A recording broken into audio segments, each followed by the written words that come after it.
My wife sold my car without permission while I worked night shifts, so I bought her dream car and watched her realize her mistake. I'm a 29-year-old guy, and for most of my life, I believed love meant making sacrifices quietly. That's how I was raised: keep your head down, work hard, and take care of the people you love without expecting applause. So when I started working night shifts as a technician, I told myself it was temporary, just something I had to push through to make life easier for my wife, Mia. The cold fluorescent lights, the ringing machines, the chemical smell that always clung to my clothes, none of it bothered me as long as I came home to her. But over time, the silence in our home grew louder than anything in the factory. Most mornings, I'd walk in exhausted, and Mia would still be asleep, curled up in bed surrounded by pillows like a queen in her castle. When she finally woke up hours later, she'd stretch and say, "Babe, I really need today to recover. I'm just emotionally drained." She'd claim she was between jobs, dealing with stress, needing space, needing support, always needing. I'd nod and say, "It's okay. I've got it," because I thought that's what a husband was supposed to do. I covered every bill, handled groceries, kept the house clean, and tried not to mind when she posted pictures from brunch with friends while I was inhaling metal dust at work. I told myself she needed the break more than I did. Meanwhile, the one thing that kept me grounded was my old car, my grandfather's car. The faded leather, the uneven hum of the engine, the faint smell of his cologne that somehow still lingered, it felt like home in a way our apartment didn't. But Mia hated that car. "It's holding us back," she'd say, scrunching her nose. "Don't you want to act like a real adult?" I'd laugh it off, pretending it didn't sting. I didn't realize Mia wasn't just annoyed, she was building resentment, layer by quiet layer. And I had no idea how far she was willing to go with it. I don't know exactly when things shifted, but at some point Mia stopped seeing my effort as love and started seeing it as a flaw. The first time she snapped, "You're never here," it hit me harder than the night shift ever did. I remember standing in the kitchen, still smelling like machine oil, as she paced around with her phone pressed to her chest like she was hiding state secrets. "All you do is work," she muttered, her voice sharp. "You don't even try to be present." I tried to explain that I was doing this for us, that the bills didn't magically pay themselves, but she rolled her eyes and walked away. The distance between us, once small and temporary, suddenly felt permanent. And every time she turned her back on me, something inside me bent a little more. Nights became lonelier at home than they were on the factory floor. I'd wake up to find her on the couch, whispering into her phone with the brightness turned way down, the blue light casting shadows across her face. "Who are you talking to?" I'd ask softly. She'd jump, lock the screen, and say, "Just my friends, you worry too much." But the way she said it, quick, dismissive, made my stomach twist. She stopped asking about my shifts. Stopped waiting up. Stopped even pretending to care that I was breaking myself to keep everything afloat. Instead, she started taking little jabs at me about the car again. "It's embarrassing," she'd say casually. "People think we're struggling. Do you really want that image?" I'd shrug it off, telling myself she was stressed, that maybe she just needed time. But behind her words, behind the late-night whispers and the sudden coldness, something darker was growing, something I didn't have the energy to confront. And every day, the feeling that she was building towards something I couldn't see only grew stronger. One morning, after a brutally long shift, I decided to come home early. The sky was still a dull gray, that hour where the world feels half asleep, and I remember thinking how nice it would be to surprise Mia with breakfast. But when I walked through the door, I froze. Mia was dressed up, hair straightened, makeup flawless, wearing the expensive blouse she claimed she'd never had an occasion for. She stood in the hallway clutching a large tote bag like she'd been caught escaping. "Oh, you're home," she stammered, her eyes darting to the bag. "Yeah," I said carefully. "Where are you going this early?" She tucked a strand of hair behind her ear and forced a smile. "Just grocery shopping. The fridge was full." I knew it, she knew it, and for a split second, she looked like she realized the lie was too thin even for her. But she brushed past me before I could say another word, leaving behind a faint trail of expensive perfume, the kind she only wore when she wanted to impress someone. I walked into her small office room to grab a clean shirt, trying to shake off the weird feeling. That's when I saw the papers spread across her desk, printouts from a vehicle valuation website, screenshots of listings, handwritten numbers circled in red ink. My heartbeat thudded in my ears. She'd been researching cars. My car. The one I told her, again and again, I would never sell. For a brief moment, an ugly thought flashed through my mind: she wouldn't dare, right? But exhaustion makes you want to trust the people you love, even when the truth screams at you. I stacked the papers neatly, pretending I hadn't seen anything. I told myself she was just curious, or comparing prices, or maybe even thinking about a surprise for me. But deep down, something shifted. A quiet alarm bell started ringing in the back of my mind. And that bell wouldn't stop, no matter how much I tried to ignore it. After that morning, I kept telling myself I was imagining things. I convinced myself that Mia's strange behavior was just anxiety, or boredom, or maybe she was planning something sweet for my upcoming birthday. To make things easier, I picked up 2 extra night shifts that week, thinking a little extra money might help take the pressure off both of us. The factory felt colder than usual, machines clanging like they were arguing with each other, fluorescent lights flickering overhead, but I pushed through, imagining Mia smiling when I told her I could finally afford that weekend getaway she'd been hinting about. It gave me something to hold on to. When I got home after one of those shifts, she was in an unusually good mood. She'd made scrambled eggs, even though she hated cooking, and she greeted me with a bright, almost rehearsed smile. "You're working so hard lately," she said, brushing her fingers along my arm. "It means a lot." I remember staring at her, confused by the sudden warmth. "I just want us to be okay," I said quietly. She kissed my cheek and murmured, "We will be." But then she started asking pointed questions, little things that pricked at me in ways I couldn't explain. "Do you keep the car's documents in the glove box? Where did you put the extra key again? Does the insurance expire soon?" Each time, I answered automatically, telling myself she was just curious.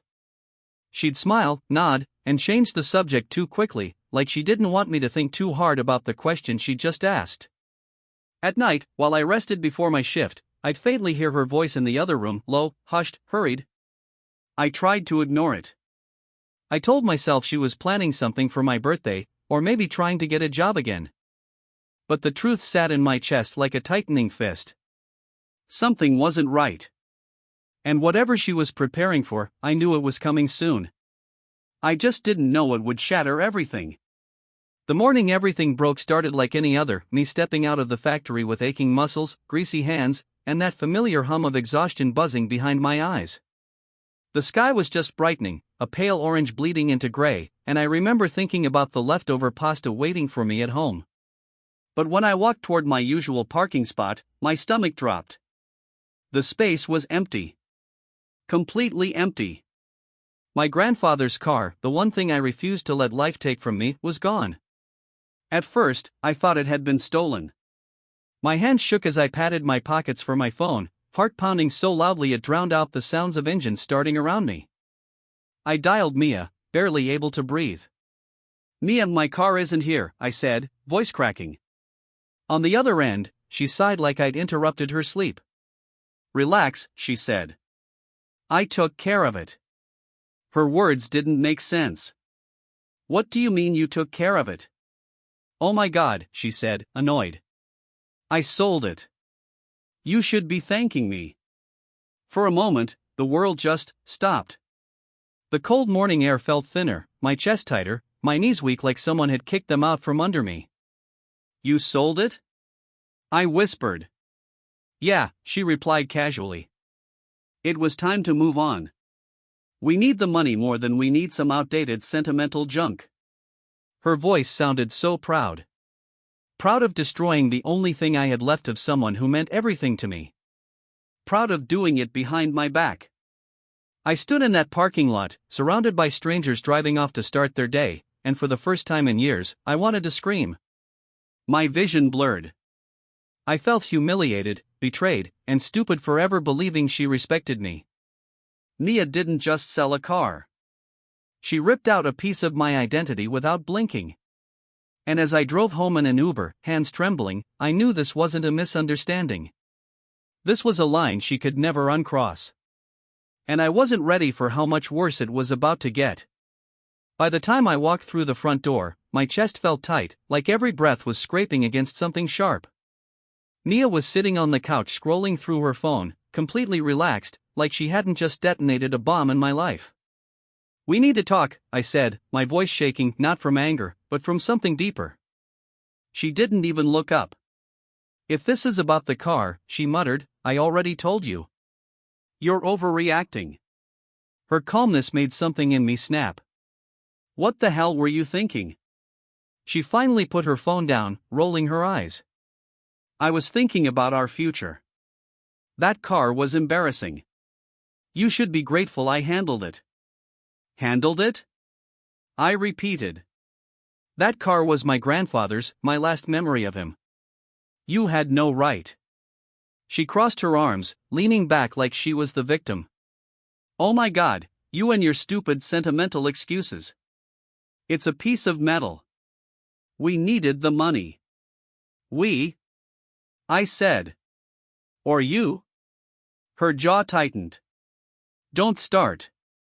I took a step closer, the anger rising in my throat like fire. "Where's the money, Mia? How much did you even get?" She hesitated, just for a second, and that tiny pause twisted like a knife. "It's in a safe place," she said. "That's all you need to know."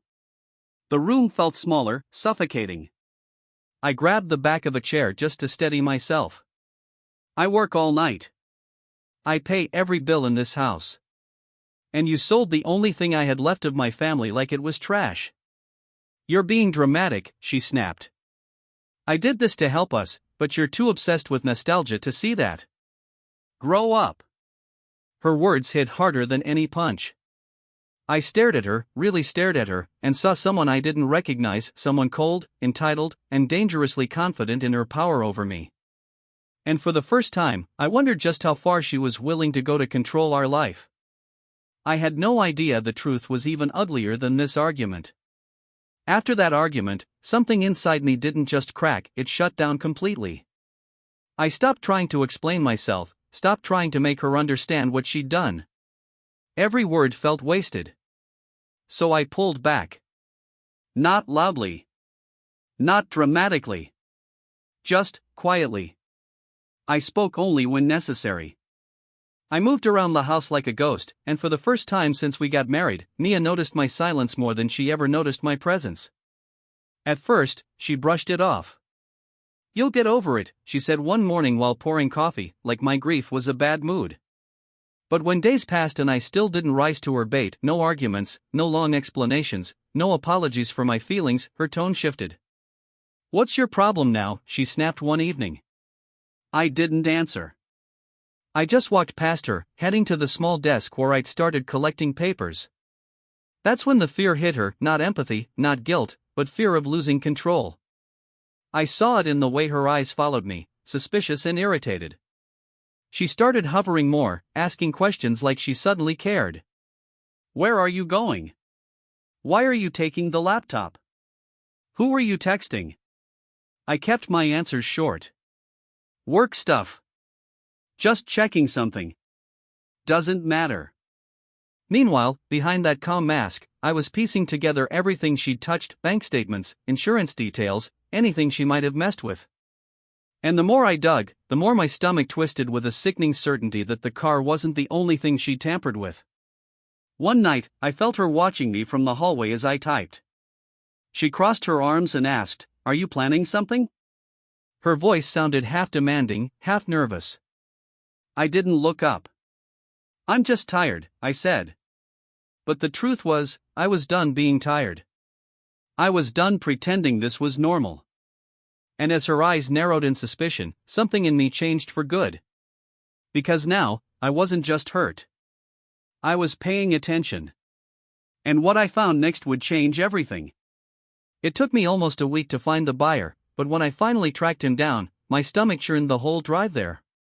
He lived across town, in a neighborhood with uneven sidewalks and rusted mailboxes, a place where people didn't just casually buy cars unless they really needed them. When he opened the door, he recognized me immediately. "You must be the husband," he said, rubbing the back of his neck like he already regretted the conversation. "Look." I didn't want to get involved, but I felt weird about the whole thing. We sat on his porch as he explained. She seemed desperate, he said carefully. Kept saying she needed quick cash. Didn't even negotiate. Just wanted it gone. My heart sank. Did she say why?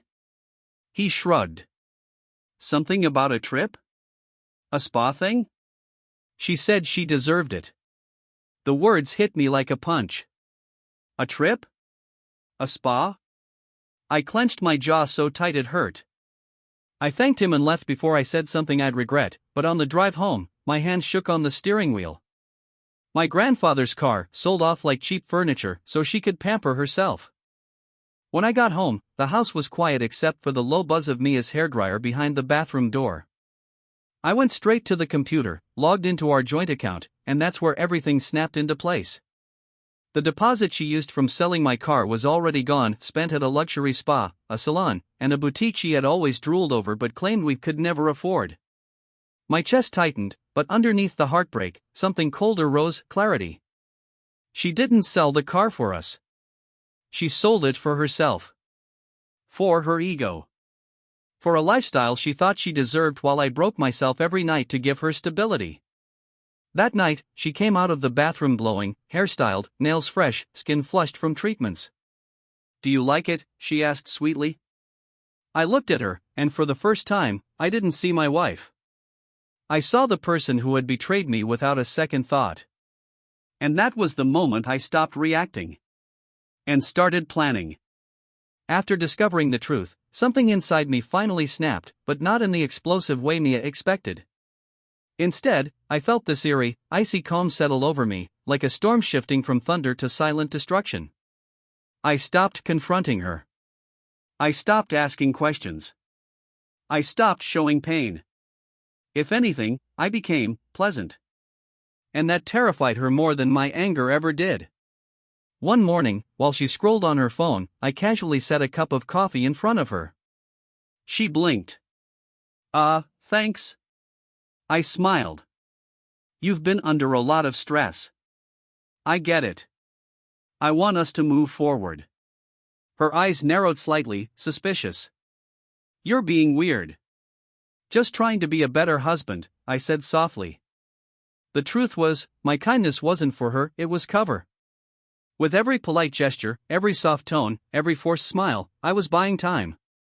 I began storing my paychecks in a separate account. I met with a lawyer during lunch breaks, quietly documenting everything she'd done: the sale, the transactions, the deceit. The lawyer's eyebrows rose higher with every detail. "You have more control than you think," he said. That sentence stayed with me. Meanwhile, Mia started relaxing again, convinced she had fixed me. She bragged to her friends on speakerphone, "See? He finally understands what we need." I just had to push him a little. I listened from the hallway, my jaw clenching, but my face stayed perfectly blank. In the evenings, I'd sit beside her on the sofa, acting interested as she scrolled through pictures of luxury cars. One day, she'd sigh, "I'll have the car I deserve." I nodded gently. "Maybe sooner than you think." She lit up, completely missing the double meaning. Because while she fantasized, I was already making plans, big ones. Plans that involved a dealership, a signature, and a very specific kind of lesson she would never forget. And she had no idea she was walking straight into it. The day I put my plan into motion, Mia didn't suspect a thing. She actually hummed while getting ready, wearing her favorite dress, the one she saved for special occasions or Instagram pictures. I told her I had a surprise for her, something to show her I was ready to upgrade our life. Her eyes lit up instantly. "Finally," she said with a grin. "I knew you'd come around." She had no idea she wasn't the one being spoiled, she was the one being set up. When we pulled into the luxury dealership, she gasped so loud the salesperson turned to look. "Oh my God, are we actually doing this?" I played it cool. "You've wanted this for a long time, right?"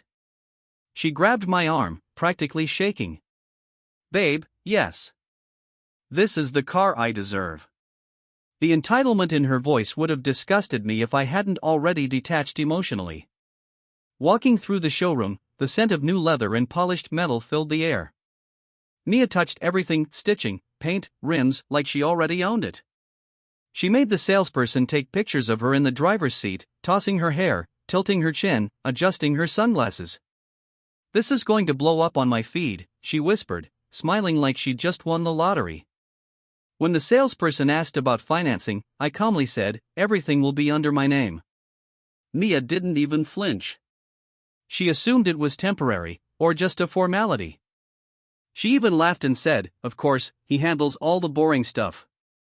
The salesperson nodded, unaware of the storm brewing. I signed every document without hesitation, each pen stroke sealing a future Mia couldn't control.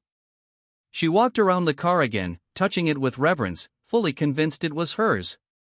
"I can't believe this is happening," she whispered. "I finally have the life I deserve." I smiled politely, but inside, something colder curled up in my chest. Because the life she thought she deserved was about to slip right out of her hands. And the next step would hit her harder than anything she'd done to me.